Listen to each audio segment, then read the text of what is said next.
Kita beralih ke segmen Pernik Ramadan. Pemirsa, Syekh Muhammad Hussein Zamaksyari dari Kelurahan Donan, Cilacap Tengah menyebarkan Islam ke arah barat pada tahun 1917. Dalam perjalanan, ia tiba di ujung Manik yang saat itu masih berupa rawa. Berkat kegigihannya, ia berhasil mendirikan masjid yang kini telah berusia lebih dari 1 abad. Masjid ini juga menyimpan berbagai peninggalan sejarah, termasuk sumur yang tak pernah kering.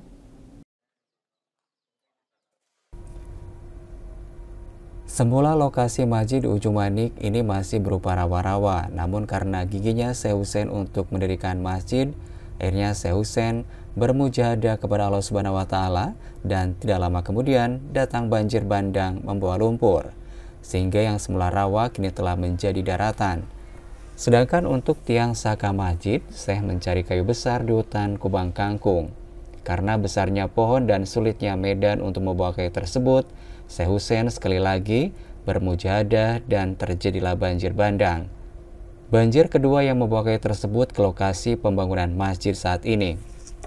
Takmir Masjid Darussalam Ujung Manik, Kabupaten Cilacap, Masruri mengatakan bahwa Syekh Muhammad Hussein Zamaksyari wafat pada tahun 1948 dan dimakamkan di pengimaman masjid setempat dengan tujuan agar memudahkan anak cucunya kelak bisa berziarah sekaligus mendoakan Syekh Hussein di masjid tersebut. Semasa hidupnya, Syekh Muhammad Hussein mengajarkan ilmu tasawuf dan mengajarkan tarekat Qadiriyah wa Nasyabandiyah. Agung Darussalam, Desa Ujung Manik ini didirikan oleh Syekh Hussein Zamaksyari pada tahun 1917. Syekh Muhammad Hussein ini berasal dari Desa Donan, akan mensiarkan Islam di Desa Ujung Manik.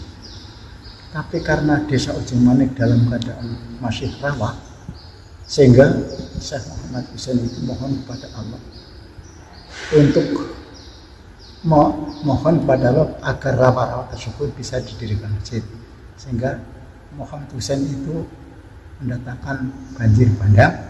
Mohon kepada Allah sampailah dengan sekejap rawa-rawa tersebut bisa rata menjadi stabil.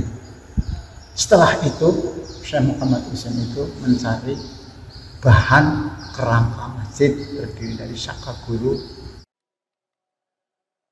Hingga kini masjid tersebut masih berdiri kokoh meskipun usianya 1 abad lebih.